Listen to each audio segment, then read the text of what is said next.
දැනගෙන මේ ගමනේ යම් පින්වතුනි නැත්තම් මහා අපරාධයක් ඔබ කරගන්නේ. මම ඔබට ඒ වෙන අපරාධෙ පෙන්වන්නම්. ඔබ කවුද?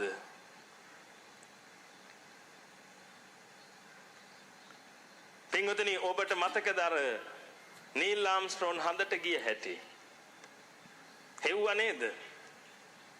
කවුද ඇත්තටම හඳට ගියාද? YouTube එක ගැහුවා, Google එක ගැහුවා නේද? ඇත්තටම හඳට ගියාද නැත්නම් ඕක මේ ස්ටුඩියෝ එකකද උනේ ආදී වශයෙන් දේවලුත් හෙව්වා නේද? ඔබට මතකද අඟහරු ලෝකෙට යානාවක් යවුවා?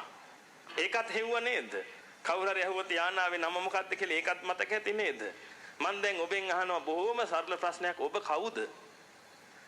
මං ඔබ කවුද කියලා අහනකොට ඔබ කියනවා මං නිමල්. මම අහන්නේ ඔබට අම්මලා දාපු නම නෙමෙයි, ඔබ කවුද කියලා අහන්නේ. ඔබ කවුද? ඔබ කොහෙන්ද ආවේ? ඔබ කොහෙටද යන්නේ? ඔබට මොනවද මේ වෙන්නේ? ඔන්න ඔය ටිකට තමයි අද අපි උත්තර හොයාගන්නේ. බලන්න බොහොම සරලයිනේ. ඔබ හොයන්නේ උත්තර මොනවටද? ඇමරිකාවේ ජනාධිපති වෙන්නේ කවුද ඊළඟට? අන්න ඔබට තියෙන ප්‍රශ්න. මට තිබෙන ප්‍රශ්න ඕවා නෙමෙයි. මං කවුද? ඔන්න ඔක තමයි මට තිබිච්ච ප්‍රශ්නේ. මම මේ මොනවද මේ කරන්නේ? මට මේ මොනවද මේ වෙන්නේ? මට මේ ඊළඟට මොනව වෙයිද? මම මේ කොහෙටද මේ යන්නේ දවසින් දවස? ඔන්න ඔය ටික පින්වතුනි ඔබ දන්නේ නැතුව යන්න ගියොත් ඔබ මහා අමාරුවක වැටෙනවා. ලෝක සත්‍යය ඔය ටික දන්නේ නැතුව තමයි පින්වතුනි මේ මුළු ලෝකෙම ගැන හොයන්නේ.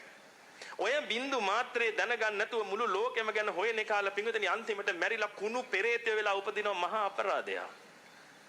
මැරිලා තිරිසන් වෙලා උපදිනවා පින්වතුනි කුණු හැලිච්ච බල්ලෝ වෙලා ඉපදිලා පාරක් ගානේ වාහන වලට අඩ තියෙනවා.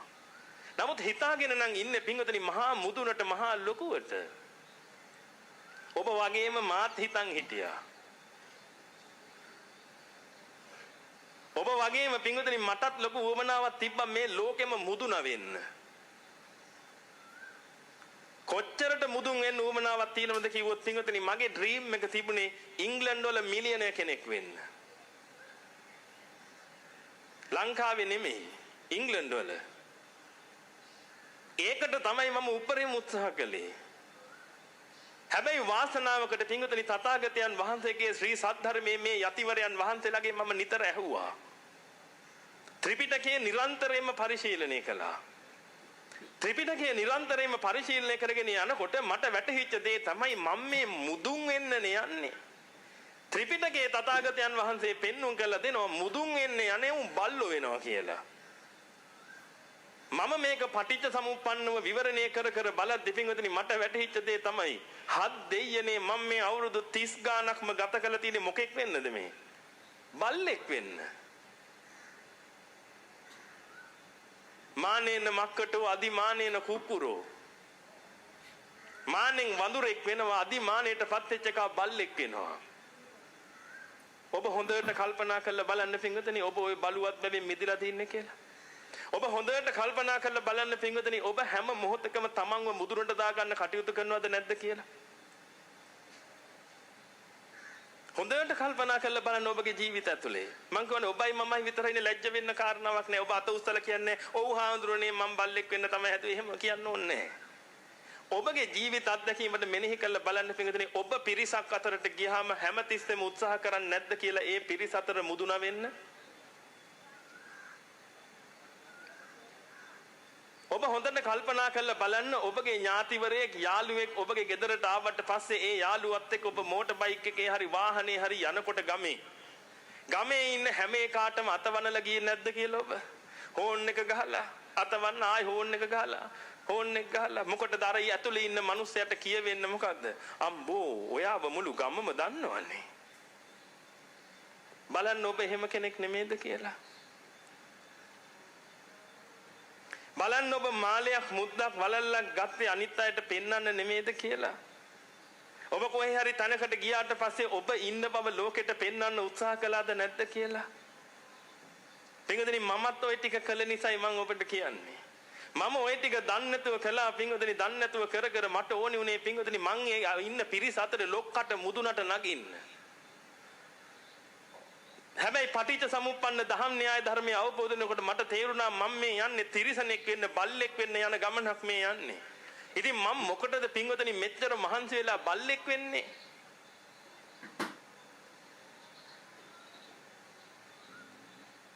මට තේරුණා මේ වැඩ වරදින්න යන්නේ. මට වැටහෙන්න පටන් ගත්තා පින්වතුනි මං ආවේ කොහෙන්ද කියලා මේ ධහම තුල. මට වැටහෙන්න පටන් ගත්තා යන්න තියෙන්නේ කොහෙටද කියලා මේ ධහම තුල. මට වැටහෙන්න පටන් ගත්තා ඇයි මට මේ මනුෂ්‍ය ජීවිතයක් ලැබුණේ? කොහොමද මේ මනුෂ්‍ය ජීවිතේ මම ලබා ගත්තේ? එහෙනම් මං ඒකෙන් මොකද්ද කරන්න ඕනේ කියලා වැටහෙනකොට පින්වතුනි මම තීරණයට ආවා. ඒ වෙනකොට මොනතරම් සල්ලි තිබුණත් මොනතරම් යාන වාහන මොන දේවල් තිබුණත් පින්වතුනි තීරණයට ආවා. ඒ තමයි මම ලැබපු මනුෂ්‍ය ජීවිතේ මම ප්‍රයෝජනෙ ගන්නවා. ආන් ඒක නිසා තමයි පින්වතුනි මේ උත්තරීතර ප්‍රවෘජාවටපත් උනේ.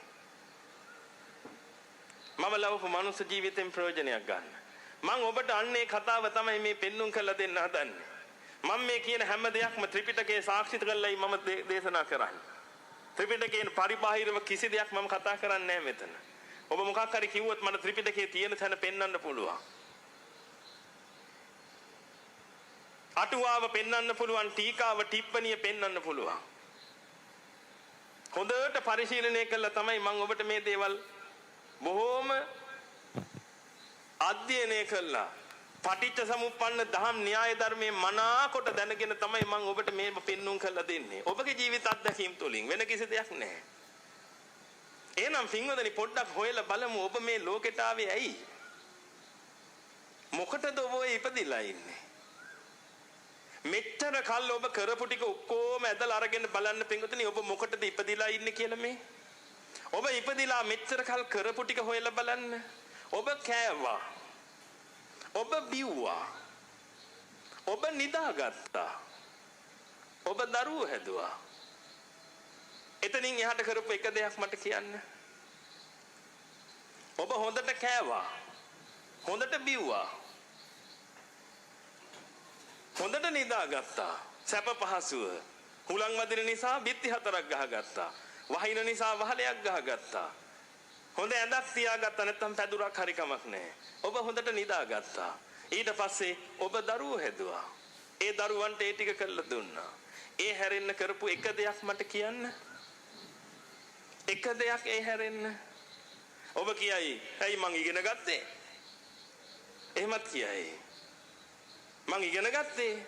ඇයි මම රස්සාවක් කරන්නේ? මම දොස්තර කෙනෙක්, මම ඉංජිනේරුවෙක්. මම ඇකවුන්ටන්ට් කෙනෙක්." ආදි වශයෙන් ඔබ කියයි, "මම හොඳ ව්‍යාපාරිකයෙක්. මම රජයේ ඉහළ නිලධාරියෙක්." ආදි වශයෙන් ඔබ කියයි. පින්වතුනි, කනවා බොනවා නිදා ගන්නවා දරුවෝ හදනවා කියන ටික පින්වතුනි සියලු තිරිසන් කුලකයටත් අයිති එකක්. සියලු තිරිසන් කුලකයට ওই ටිකම තමයි කරන්නේ. eating, drinking, sleeping and having sex. ඔතනින් එහාට පින්වතුනි තිරිසනුන්ට කිසි දෙයක් කරන්න බෑ. ඔබත් මේ මනුෂ්‍ය ජීවිතේ අරගෙන ඔය ටිකමද කරන්න කියලා හොඳට කල්පනා කරලා බලන්න. ඒ කරනකොට ඔබට අර ටික හිතෙනවා නම් පින්වතුනි ඔබ කියනවා නම් ඇයි මං ඉගෙන ගත්තේ කියනකොට ඔබගේ කුස්සියේ ඉන්න බල්ලා hina වෙනව ඇති නේද? උඹ ඉගෙනගෙන ওই ටික කරනවා, අපි ඉගෙන ගන්න නැතුව ওই ටික කරනවා. ඔබ කියද්දි මම රස්සාවක් කළා ලක්ෂ 3ක් පඩි හම්බ කරනවා. ආයෙත් බල්ලා hina වෙනව ඇති. අනේ ගොනෝ, උඹ උදේ ඉඳලා රෑ වෙනකම් මහන්සිලා හම්බ කළා ඔය ටික කරන්නේ, අපි නිකම් ඔය ටික කරගන්නවා. පින්වතුනි ඔබ මොනවා කළත් අන්තිමට කරන්නේ eating, drinking, sleeping and having sex නම් ඔබයි තිරිසනෙකුයි අතර වෙනසක් නැහැ. මේවා හොඳට තේරුම් ගන්න පින්වතුනි. ඔබට මේ මනුෂ්‍ය ජීවිතේ ලැබුණේ ওই ටික කරගන්න නෙමෙයි. ඔබට ওই මනුෂ්‍ය ජීවිතේ ලැබිලා තියෙන එතනින් එහාට තියෙනව ටිකක් කරගන්න, අන්න ඒක කරගන්න. පින්වතුනි ඔබ දන්නේ නැහැ ඔබට ওই මනුෂ්‍ය ජීවිතේ කොහොමද හම්බුනේ කියලා. ඒකයි තියෙන ප්‍රශ්නේ. ඔබ ඔය වටින මනුෂ්‍ය ජීවිතේ පින්වතුනි කුණු කොල්ලෙට විනාශ කරගන්නවා. කුණු කොල්ලෙට විනාශ කරගන්නවා. මහා අපරාධයක් මේ ඔබ කරන්නේ. මම ඔබට පෙන්නලා දෙන්නේ පින්වතුනි ඔබ කවුද කියලා. මම ඒකයි ඔබට කිව්වේ. ඔබ කවුද? මම ඔබගෙන් වටින ප්‍රශ්නයක් අහන්නම්. මට කියන්න. ඔබට පාරේ යනකොට මාලයක් වැටිලා තියෙනවා දැකලා ඒ මාලේ හම්බ වෙනවා. ඔබ ඔය මාලේ අරගෙන කරේ දා ගන්නවා. ඒ වගේම ඔබට පරම්පරාවෙන් උරුම වෙච්ච මාලයක් තියෙනවා. අම්මා කියනවා පුතේ මගෙත් ආච්චි අම්මා තමයි මේක දුන්නේ පරම්පරාවෙන් ආවේ. මම බොහොම අමාරුවෙන් මේක රැක්කේ උඹත් මේක රැකගනින්. මට කියන්න පින්වතුනි ඔය දෙකෙන් ඔබ වැඩිපුරම රකින්නේ මොන මාලේද? පාරේ වැටිච්ච එකද? එහෙමත් නැත්නම් අර පරපුරෙන් හම්බෙච්ච එකද? අමාරුවෙන් ගත් එකද? පින්වතුනි ඔබ යමක් අමාරුවෙන් ගත්තා නම් ඔබ රකින්නවා ඒක. හොඳට බලන්න ඔබ එහෙම කෙනෙක් නෙමෙයිද කියලා. ගොඩාක් අමාරුවෙන් නම් ඔබට යම් දෙයක් ලැබුණේ ලබා ගත්තේ පින්වතුනි ඔබ ගොඩාක් රකින්නවා. අම්මේ තාත්තෙක් ඉන්නවා පින්වතුනි දරුවෝ නැතුව අවුරුදු 7ක් 8ක් 10ක් දේවාලයක් ගානේ බෝධියක් ගානේ ගිහිල්ලා දොස්තරවරු හොයාගෙන කොහොම හරි අන්තිමට 10 වෙනි අවුරුද්දේදී දරුවෙක් හම්බ වෙනවා. ඒ හම්බෙච්ච දරුවා වටිනව නේද පින්වතුනි අර අම්මට ගොඩාරියක්. එනම් ගොඩාරියක් වටින්නේ පින්වතුනි ඒක ගොඩාක් අමාරුවෙන් හම්බෙච්ච නිසා. ඔබ දන්නේ නැහැ පින්වතුනි ওই මනුස්ස ජීවිතේ ඔබට හම්බුනේ කොහොමද කියලා. ඔබ හිතන්නේ ඔබ අම්මගේ බඩෙන් ඉපදුනා කියලා. හරි ලේසියෙන් පහසුවෙන් අම්මගේ බඩට ආවා එකෙන් ඉපදුනා කාලා බීලා හැදුනා කියලා පින්වතුනි ඔබ ඔය ලැබිච්ච මනුස්ස ජීවිතේ කුණු කොල්ලෙට ඔය විනාශ කරගන්නේ. මම නැවතත් ඔබට කියන ඔබට හිතෙන්න පුළුවන් ඇයි අපිට සල්ලි තියෙන්නේ මම කොච්චර සල්ලි හම්බ කරලා තියෙනවද මේ ගාල්ලෙන් භාගයක්ම මගේනේ කියලා හිතෙන්න පුළුවන් මෙතන ඉන්න කෙනෙකුට. ගාල්ලෙන් භාගයක් තියන් හිටියත් වැඩක් තියනවද පින්වතුනි මැරිච්ච ගමන් කුණු හැලිච්ච බල්ලෙක් වෙනවනම් මොකද්ද ජීවිතේ තේරුම? කොහොමද ඇෂුරන්ස් එක? ඔබ ඉන්ෂුරන්ස් එක දාගත්තේ කොච්චර කාලයකට විතරද? ඔබට බය හිතෙන්නේ නැද්ද පින්වතුනි? ඔබට බල්ලෙක් දැක්කහම බය හිතෙන්නේ නැද්ද? ඇඟ හිරි වැටිලා යන්නේ නැද්ද බල්ලෙක් දැක්කහම? කුණු වෙලා පණුව ගහලා කකුල අද්දද්ද යනවා පොළු පාරවල් විතරයි හම් වෙන්නේ. ඔබගේ ඇඟ හිරි වැටිලා යන්නේ නැද්ද? පින්වතුනි ඔය මිනිස්සෙක්නේ බලන්නකො ඒක කරගත්තේ අපරාධේ. ඔය මිනිස්සෙක්නේ ඔය බල්ල වෙලා අද පණුව ගගහ යන්නේ. ඔබ පාරේ ඇවිදගෙන යනකොට තුම්මන් හන්දියක් ගානේ දැක්කේ නැද්ද පෙරේත තටු තියලා තියෙනවා. පින්වතුනි ඔය කවුරු හරි අම්මේ තාත්තෙක් නේද ඔය අල්ලලා බෝතලයකට දාලා මහ මුහුදේ ගිහින් දැම්මේ. අම්මේ තාත්තෙක් ඔබ වගේමයි ඔය කටයුතු කරගෙන ගියේ. එහෙනම් ඔබට ඕවා දකින්නකොට ඇඟ හිරි වැටිලා යන්න එපා. ඔබට මොලයක් බුද්ධියක් තියෙනවා නම් ඔබට තේරෙන්න එපා හත් දෙයියනේ මටත් මේ ටික වුණොත් මොකද්ද මං කරන්නේ? ඔය බෝතලයක් ඇතුළට යන පෙරේතෙක් පින්වතුනි මෛත්‍රී බුදුරජාණන් වහන්සේ ලෝකේ පහළ වෙනකොට තමයි ඔතනින් මිදෙන්නේ. ලේසි වැඩක්ද මේ? මැරෙන එක කුණු පෙරේතයෝ වෙනවා. හිතලා බැලුවද ඔබ මේ මරණයෙන් පස්සේ ඔබට මොනව වෙයිද කියලා? හැබැයි ඔබ හිතලා බැලුව නේද හෙට බස් එක මිස් වුණොත් මොකේද යන්නේ කියලා? බලන්න ඔබ හිතනේවා හෙට බස් එක මිස් වුණොත් මම මොකේද යන්නේ? ඒව හිතනවා. ඔබ දැන් මලොත් මොකද වෙන්නේ? ඔබ මේ දේශනාව හමාර කරලා යනකොට බස් එකේ හැපිලා මලොත් ඔබට මොකද වෙන්නේ කියලා ඔබ හිතවද?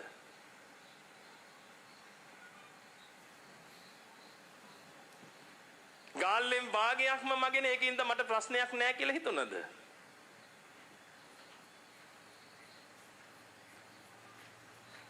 මමනේ ඉගෙන ගත්ත හොඳම කෙනා මට PhD 3ක් තියෙනවනේ ඒක නිසා මට ප්‍රශ්නයක් නැහැ කියලා හිතුණද? පින්වතුනි ඔක්කොම ඉවරයිනේ. අපි කියන්නේ chapter close කියලා. chapter close නේ. ආයි කවුද එන්නේ ඔබට පිට වෙන්න? ඔබගේ තාත්තා මැරිලාම බල්ලෙක් වෙලා ඉපදුනා නම් මං ওই බල්ලා වර්ගෙන ඔබගේ ඉස්සරහට ආවොත් ඔබට පුළුවන් ද ওই බල්ලව මිනිසෙක් කරලා දෙන්න? ඔබගේ තියෙන සියලුම ධනෙ වියදම් කරලා මට පුළුවන් නම් මිනිසෙක් කරලා දෙන්න? කාටද පුළුවන්? යන්න සක්‍ර දේවේන්ද්‍රයා ගාවට ගිහිල්ලා කියන්න මගේ තාත්තාව මයි බල්ලෙක් කියලා මිනිසෙක් කරලා දෙන්න. මහා බ්‍රහ්මයාට කියන්න, බුදුහාමුදුරන්ට කියන්න පුළුවන්ද? ඉතින් ඔබගේ ඇඟේ හිරි වැටිලා යන්නේ නැද්ද? ඔබ වටින මනුස්ස ජීවිතයක් ගත්ත කෙනෙක්. ඔතනින් කන්වර්ට් වෙන්න යන්නේ බල්ලෙකුට නම් මොන අපරාධයක්ද ඔබ ඔය කරගන්න යන්නේ? ඔය කන්වර්ට් වෙන්න යන්නේ පින්වතුනි තිරිසනෙකුට නම් එහෙමත් නැත්නම් පෙරේතෙකුට නම් මොන අපරාධයක්ද ඔය කරගන්න යන්නේ? මම ඔබට පෙන්වන්නම් පින්වතුනි ඔබට ඔය අත්බැවේ ලැබුණේ කොහොමද කියලා. ඔබ මේ අත්බැවේ ලැබුණේ කොහොමද කියලා හරියාකාරව දන්නවනම් පින්වතුනි ඔය විදියට ඔය ජීවිතේ ගත කරන්නේ නැහැ. ඔබ දන්නේ නැහැ ඔය අත්බැවේ ඔබට කොහොමද හම්බුනේ කියලා. පින්වතුනි මිනිස්සෙක් උපදින්නේ අම්මගේ බඩින් නෙමෙයි. ගොඩාක් මිනිස්සු හිතාගෙන ඉන්නේ මිනිස්සයා උපදින්නේ අම්මගේ බඩින් කියලා. අම්මටයි තාත්තටයි මිනිස්සෙක් උප්පද්දන්න බෑ. අම්මටයි තාත්තටයි පුළුවන් මිනිස්සෙකුට මස්ලේ කයක් අරන් දෙන්න විතරයි. ඉපදීම කියන එක පින්වතුනි තනි කරම පූර්ණ කර්මජයි. කර්ම ශක්තියට අනුව තමයි ඉපදීම කියන එක සිද්ධ වෙන්නේ. සාරිපුත්‍රයන් වහන්සේ සත්‍ය විභංග සූත්‍රයේ පෙන්වුම් කළ දෙනවා පින්වතුනි මිනිස්සෙක්ගේ උපත සිද්ධ වෙන හැටි. සත්වයේ උපත සිද්ධ වෙන හැටි. කතමං චාවසෝ ජාති යා තේසං සත්තානං තම්හි තම්මි සත්තනිකායේ ජාති සංජාති ඔක්칸ති අබිනිබ්බති කන්දානම් පාතුබාවු ආයතනානම් පටිලාභෝ අයං උච්චතාවසෝ ජාති ජාති සංජාති ඔක්칸ති අබිනිබ්බති කන්දානම් පාතුබාවු ආයතනානම් පටිලාභෝ ඔන්න ඔය ටික උනාට පස්සේ තමයි පින්වතුනි ඔබ කියන්නේ ළමයා ඉපදුනා කියලා. ඔතන්ට කලින් ගොඩක් ඒවා වෙලා තියෙනවා. ජාතිය කියන එක ලබලා ඉවරයි එතකොට. ජාතිය කියන එක පින්වතුනි පූර්ණ වශයෙන්ම කර්මජව සිද්ධ වෙන්නේ. එහෙනම් කර්මජව ඔබ ඔය කය ලැබුවට පස්සේ ඔබට කයවල් තියෙනවා 4ක්. කයවල් 4ක් තියෙනවා. ඔබට පේන්නේ මොකක් විතරද? එකයි. ඔය මස්ලේ කය විතරයි ඔබට පේන්නේ. කර්මජ, චිත්තජ, ඍතුජ, ආහාරජ කියලා කයවල් 4ක් ඔබට තියෙනවා. ඒකෙන් කෑම දාන්න වැවෙන කය තමයි ඔය තියෙන්නේ. ඇති පදන් ගහකට පෝර දානවා වගේ තමයි දාන්න වැවෙනවා. ඔය ආහාරජ කය. මුලින්ම ඇති උනේ කර්මජ කය. ඒ කර්මජ කයයි චිත්තජ කයයි ඍතුජ කයයි කියන තුනත් එක්ක සියුම් වූ ආහාරජ කයක් ඉපදිලා පින්වතුනි සංජාතිකයා කියන ගන්ධබ්බය මේ ලෝකේ උපදිනවා. මේ ගන්ධබ්බ කියලා කිව්වේ පින්වතුනි මහායානිකයෝ කියන අන්තරාභවිකයා හැම නෙමෙයි. තථාගතයන් වහන්සේ විවිධ සූත්‍රවල පෙන්වලා දෙනවා ගන්ධබ්බා ඔක්칸ති හොಂತಿ. ගන්ධබ්බයාගේ ඔක්칸තිය මව් කුසට සිද්ධ වෙන හැටි පෙන්눔 කරලා දෙනවා තථාගතයන් වහන්සේ. එහෙනම් හොද්දට කල්පනා කරගන්න පින්විතනි ඔබගේ මේ පළමු උපත සිද්ධ වුණේ ඕන්න ඔය ආකාරයට පූර්ණ කර්මජව. ඔබ සංසාරේ කරගත්ත අනන්ත පුණ්‍ය ශක්තියක් ඇදිලා ඇවිදිලා. ඔබ මනුස්ස ගන්ධබ්බෙක් වුණා. පින්විතනි මනුස්ස ගන්ධබ්බය කියන කෙනා ගන්ධබ්බ කියලා කියන්නේ ගන්ධෙහි එල්බගෙන ඉන්න නිසා. සංසාරයේ තිස්සේ සිල්වත් ගති ගුණ වලින් හිටියනම් ආන්නේ කෙනා පින්වතුනි සීල සුගන්ධයේ එල්බගෙන ඉන්න නිසා ඒ ඉපදිච්ච ගන්ධබ්බයට මල් වල සුවඳ, ගෙඩි වල සුවඳ, පොතු වල සුවඳ, මුල් වල සුවඳ ආග්‍රහණය කරගෙන ඉන්න පුළුවන්. දුස්සීල දුර්ගන්ධේ නම් පැතිරෙන්නේ පින්වතුනි සංසාරයේ තිස්සේ මේ ඉපදෙන ගන්ධබ්බය දුස්සීල දුර්ගන්ධය නිසා ඒකට කෙල සොටු සෙම සරව මුත්‍ර මල ආදී වශයෙන් දේවල් වලින් පිට වෙන ගන්ධේ විතරයි ආග්‍රහණයට එන්නේ. පිටුදෙනි ඔබ ඔන්න ඔය දෙකෙන් එකක් තමයි ආග්‍රහණය කර ආවේ. ඔය ආග්‍රහණය කර ඉන්නකොට පිටුදෙනි ඔබට ලොකු උමනාවක් ආවා මස්ලේ කයක් ගන්න. ඔය මස්ලේ කය ගන්න උමනා එනකොට පිටුදෙනි කෝටි ගාණක් ගන්ධබ්බය මස්ලේ කය ගන්න බලාගෙන ඉන්නවා. කෝටි ගාණක් එකෙක් එහෙම නෙමෙයි. මේ කෝටි ගාණක් ගන්ධබ්බය මස්ලේ කය ගන්න බලාගෙන කාන්තාවක් පුරුෂෙක් එක්ක එකතු වෙන වෙලාවේ පින්වතුනි ගන්ධබ්බය ලක්ෂ ගාණක් මහා බලාපොරොත්තුවක් තියාගෙන එතනට එනවා. හැබැයි chance එක තියෙන එක්කෙනෙකුට විතරයි. පින්වතුනි ඔබ මේ මස්ලේ කය ඕනෙකමට කර්ම ශක්තිය ගැළපෙන හැම තැනකටම ගියා. ඒ හැම තැනකටම ගිහිල්ලා පින්වතුනි ඔබ මස්ලේ කයක බලාපොරොත්තුෙන් හිටියා. අවුරුදු කෝටි ගාණක් ඔබ හැරසරුවා පින්වතුනි ඔය විදිහට. අවුරුදු කෝටි ගාණක් යනකම් ඔබට හම්බුනේ නෑ මස්ලේ කය. ඔබ ඇඬුවා. ඔබ වැළපුණා. බෙරිහන් දුන්නා. අනේ ඒකත් මට නැති වුණා කියලා කෑ ගැහුවා. එක අවස්ථාවක් ආවා කර්ම ශක්තිය ගැළපිලා ඔබට යම් යුක්තානුවකට බැහැ ගන්න. ඒ බැහැගත් මොහොතේම පින්වතුනි ඒ කර්ම ශක්තියේ විපරීතකම නිසා ඔබට ආයෙ එළියට යන්න වුණා. නිකමඩ ඊතර බලන්න සමස්ත ලංකා තරඟයක් තිබිලා. ඒ තරඟෙට ඔබ මහා අමාරුවෙන් පුහුණු වෙලා ඔක්කොම කළා තරඟ කළා. විනිශ්චය දෙන වෙලාවේදී නිවේදකයා කියනවා මේ තරඟයේ ප්‍රථම ස්ථානය ඔබට හිමි කියලා. කොහොමද එන්න ප්‍රීතිය? ඔබ උඩ පයින්නවා කෑ ගහනවා. කෑ ගහලා ඔල්වරසන් දෙන ඔබගේ පිරිසත් එක්ක එකතු වෙලා ඊට පස්සේ නිවේදකයා කියනවා සමා වෙන්න. වැරදීමක් සිද්ධ වුණේ ඔබ නෙමෙයි මේ පුද්ගලයා කියලා. ඔබට ඇඬෙන්නේ නැද්ද? ඔබ කෑ ගගහ අඬන්නේ නැද්ද? පින්වතුනි එහෙම වෙච්ච අවස්ථාවල් අනන්තයි අප්‍රමාණයි ඔබගේ ජීවිතේ. මේ එකක්වත් ඔබ දන්නේ නැහැ. අනන්තයි අප්‍රමාණයි. දවසක් මහා කාශ්‍යප මහ රහතන් වහන්සේ සත්වයාගේ චුති උප්පත්ති බල ඉන්නකොට ඉරිදීන් තථාගතයන් වහන්සේ ආලෝක ධාරාවක් නිකුත් කළා. කාශ්‍යප මහ රහතන් වහන්සේට කියනවලු කාශ්‍යපය ඔය ඔබ කරන එකෙන් ඔබ වෙහෙසටපත් වෙනවා විතරයි.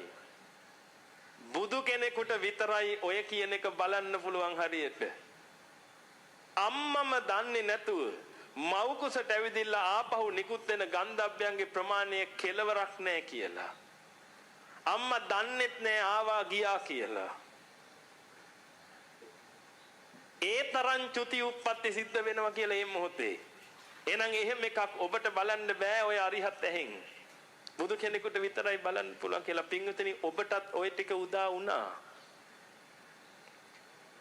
ඔබ ඇඬු කඳුලෙන් හිටියේ. gedara මිනිස්සු පින්විතනි ඔබට සම්බන්ධ වෙච්ච මොකක් හරි gedara හිටපු මිනිස්සු බත් උයාගෙන කද්දි ඔබ කෙල හැලුවා. ඇයි ඔබට උරුම නෑ මේ බත් කන්න? ඔබ කෙල හලහල බලන් හිටියා. පොඩි දරුවෙක් දැක්කනම් ඔබ අත ගෑව අහුවෙන්නේ නැහැ. කාමයක් ජනිත වෙච්ච වෙලාවේදී ස්ත්‍රියාවක් හෝ පුරුෂයෙක්ව අත ගෑව ගිහිල්ලා අහුවෙන්නේ නැහැ. මහා පීඩාවක ඔබ ජීවත් වුණේ. එකම බලාපොරොත්තු වුණේ පින්වතුනි මස්ලේ කයක් ගන්න.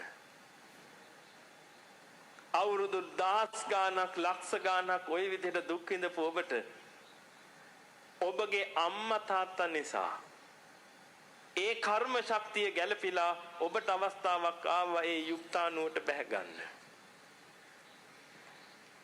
අන්න පින්වතුනි ගන්ධබ්බයාගේ ඔක්කාන්තිය සිද්ධ වුණා මව් කුසට. මව් කුස ඇතුලේ වර්ධනය වෙලා එතනින් එහාට ටික ඔබ දන්නවා. විද්‍යාවට ඉගෙනගෙන තියෙනවා. ඔතනින් එහා ටික විද්‍යාවට ඉගෙන ගන්න බෑ පින්වතුනි. මොකද විද්‍යාඥයන්ට ඒව හොයන්න පුළුවන් ඒවා නෙමෙයි. එතනින් මෙහා ටික ඔන්න ඔබ ඉගෙනගෙන පින්වතුනි දැන් ඔන්න ඔබ දැන් දන්නවා ඔබ මේ ලෝකෙට ආවා. ඒ ලෝකෙට ඇවිදilla පින්වතුනි ඔබ පුංචි කාලේ ඉඳලා අනන්ත අප්‍රමාණ දුක් විඳලා ඔබ වැඩි වියටපත් වුණා. ඔබ දැන් ඔය ඔක්කොම කරගත්තේ ඔය කරන ටික කර ඉන්නද? ඔච්චර අමාරුවෙන් ඔය මස්ලේ කහට රිංගගෙන පින්වතුනි මේ මනුස්ස ලෝකෙට ආවේ ඔය ටික කරන්නද? හොඳට කන්නද? පොඩ්ඩක් හිතන්න. හොඳට කනවා කියන්නේ එහා ගෙදර එකාට වඩා හොඳට කන්න එපා. පරිප්පුයි බතුයි කාලා හරියන්නේ ඇයි? එහා ගෙදර එකා පරිප්පුයි වැටකොළුයි බතුයි කන්නේ. ඒක නිසා අපි ඊට වඩා එකක් කන්න ඕනේ. ඒකට නේද පින්වතුනි මේ සැරසෙන්නේ. ඔබට ඔය මනුස්ස කය ලැබුණේ ඔය ටික කරගන්නද? ඔබ දන්නවද පින්වතුනි මොනතරම් භයානක අඩියකද ඔබ ඉන්නේ කියලා? ඔබ කවුරු වුණත් පැවිදි අපිටත් එච්චර තමයි. අපි කවුරු වුණත් එච්චරයි. ස්වභාවය එකයි. අනිත් ඒවා ඔක්කොම සම්මුති නේද? දැන් මං මුලින්ම ඔබගෙන් ඇහුවේ පින්වතුනි ඔබ කවුද කියලා. එතකොට ඔබ එක්කෙනෙක් කියනවා මං නිමල්. තව එක්කෙනෙක් කියනවා මං දොස්තර මහත්තයා. තව එක්කෙනෙක් කියනවා මං සභාපතිතුමා. තව එක්කෙනෙක් කියනවා මං ජනාධිපතිතුමා.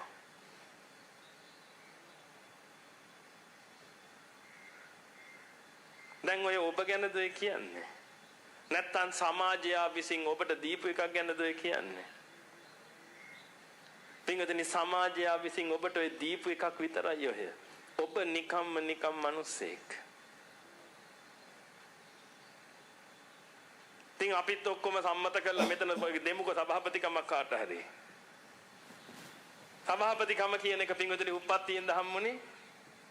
සභාපතිකම කියන එක ඔබට හම්බුනේ පින්වතුනි ඔබගේ මොකක් හරි ඔය තනතුර හම්බුනේ මිනිස්සුන්ගෙන් නේද?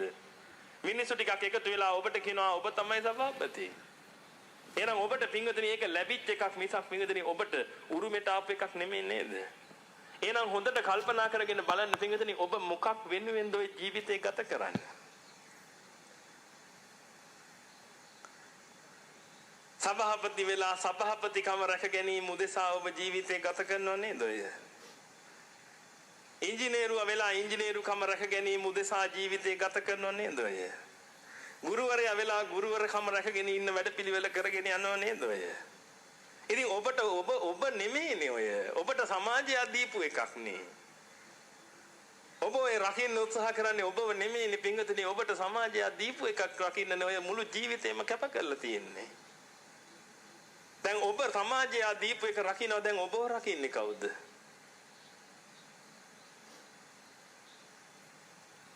කවුද ඔබව රකින්නේ? ඔබ අම්මා වෙලා අම්මගේ කාර්යය කරගෙන යනවා. තාත්තා වෙලා තාත්තගේ කාර්යය කරගෙන යනවා. කොහෙන් ඔබගේ කාර්යය කවුද කරන්නේ? හොඳට කල්පනා කරලා බලන්න පින්වතුනි මම මේ කියන දේ. මම කියවනේ ඔබගේ ජීවිතය ගැන කතා කරන්න කියලා. දැන් ඔබගේ කාර්යය කවුද කරන්නේ? ඒකට එකෙක්වත් නැහැ. ඔබ රස්සාව කළ අවුරුදු 60 දී පෙන්ෂන් යනවා. දැන් ඔබ කවුද? අන්න දැන් පන්සල මතක් වෙනවා. එයි දැන් යන්තම් පේනව මොකද්ද? දැන් මට මොකද වෙන්නේ? මෙච්චර වෙලා රැක්කේ මොකද්ද? මෙච්චර කල් රැක්කේ අර දීපු එක. සමාජය විසින් දීපු එක. ඔන්න දැන් මතක් වෙලා තියෙනවා මං. සමහරුන්ට ඒත් නැහැ. ඊට පස්සේ මොකද කරන්නේ? අවුරුදු 60 විතර ගිහලා පෙන්ෂන් ගියාට පස්සේ ඔන්න දේශපාලන මහත්තයෙක් අල්ලගෙන ඉවරලා ගන්නවා සාම විනිසුරු මුළු දිවයිනටම. දැන් තව එකක් තියෙනවා රකින්න. මම මේ එහෙම අයිට දොස් කියන මෙහෙම බයිනෝ නෙමෙයි. මම මේ ඔබට පෙන්වන්නේ යථාර්ථය. එයාගේ බොහොම හොඳ පිරිස. ඉතින් එයාට දොස් කියනවා එහෙම නෙමෙයි වැරදියට අල්ලන්න එපා මේ කියන එකක්වත්. ඔබගේ යහපතට මේක අල්ලගන්න මේකේ වැරදි අල්ලලා ඔබට යහපතක් වෙන්නේ නැහනේ. වැරදි අල්ලන්න නැතුව හොඳ ටික විතරක් අල්ලන්න. හොඳ පැත්ත අල්ලන්න. මේකේ වැරදි පැත්තක් මං කියන්නේ නැහැ. ඒක ඔබට වැරදි පැත්තක් තේරුනොත් මේකෙන් සයි මම මෙහෙම කිව්වේ. එන අවුරුදු 60න් පස්සේ තව එකක් දාගෙන ඉවරලා ඒක රැකගෙන යනවා ඊට පස්සේ. ඊට පස්සේ පින්වදින මැරෙනවා මැරිලා කුණු පෙරේතය වෙනවා. දැන් කවුද ඔබව බලාගන්නේ? සීකල්ල බලන්න පින්වදින ඔබගේ ආච්චි කෝ කියලා දැන්. මතක් කරලා බලන්න ඔබගේ අම්මා මලා නම් අම්මා කෝ කියලා තාත්තා මලා නම් තාත්තා කෝ කියලා මතක් කරලා බලන්න. මොකද්ද උනේ කියලා බලන්න මේ මිනිසුන්ට. ඔබගේ අම්මා තාත්තත් ඔබ වගේම ජීවිතයක් ගත කරලා ගිහිල්ලා අන්තිමට මැරිලා ගියා කෝ දැන් බලන්නේ අය. ඉතින් ඔබට මොලයක් බුද්ධියක් තියෙනවා නම් වැටහෙන්න එපා පින්වතුනි ඒ මිනිසුන්ටත් මොනවද උනේ විනෝදේ හොයා ගන්නවත් බැරි නම්. මටත් ඔය ටිකමනේ වෙන්නේ මටත් වෙනච්ච දේ හොයන්න එකෙක්වත් ඉතුරු වෙන්නේ නැහනේ ඊට පස්සේ මටම නේද මේ ටික කන්න වෙන්නේ කියලා ඔබට වැටහෙන්නේ නැද්ද? අර අමාරුවෙන් ගත්ත මනුස්ස ජීවිතේ පින්වතුනි මිනිස්සු ටිකක් ඔබ උඩ දාලා දුන්නට පස්සේ ඒ උඩ දාලා දීපු එක ආරක්ෂා කරගෙන යන්න අර වටින මනුස්ස ජීවිතේ ඔබ ගත කළා. දැන් ඔබගේ වයස කීයද කියලා බලන්න. බලන්න ඔබ ජීවිතේ කොච්චර කල් ගිහිල්ලාද කියලා පින්වතුනි. මොකද්ද ඔබ කළේ? කෑව බිව්ව නිදාගත්ත දරුවෝ හැදුවා. ගෙදර කුස්සියේ අලු බොක්කේ ළඟින බලුවත් කියනවා මොකද්ද? මාත් අපේ හාම්පුතා වගේම තමයි කෑව බිව්වා නිදාගත්තා දරුවෝ හැදුවා. ඌ අහන නැති මායි හාම්පුතයි අතර තියෙන වෙනස මොකද්ද? ඔබට කියන්න වෙන්නේ බල්ලෝ උඹ ඉන්නේ සුගතියේ මං ඉන්නේ දුගතියේ ඇයි? උඹට නිකන් කන්න හම්බ වෙනවා මම හම්බු කරගෙන කනවා. කවුද සුගතියේ ඉන්නේ එතකොට? බල්ලා. ඔබ ඔය ටිකම නම් කරන්නේ. එච්චරයි. එහෙනම් එතනින් එහාට දෙයක් ඔබගෙන් සිද්ධ වෙන්න ඕනේ පින්වතුනි. ඒකයි ඔබට මේ මතක් කරලා දෙන්නේ. එහෙනම් මොන තනතුරේ ඔබ හිටියත් ඔය එකක්වත් අදාළ නැති බව ඔබට වැටහෙන්න ඕනේ දැන්. දැන් අපිට මූණ දෙන්න තියෙන පින්වතුනි මේ ඇත්ත ලෝකෙට. ඔබ මවාගත්ත ලෝකෙට නෙමෙයි. ඇත්ත ලෝකෙට.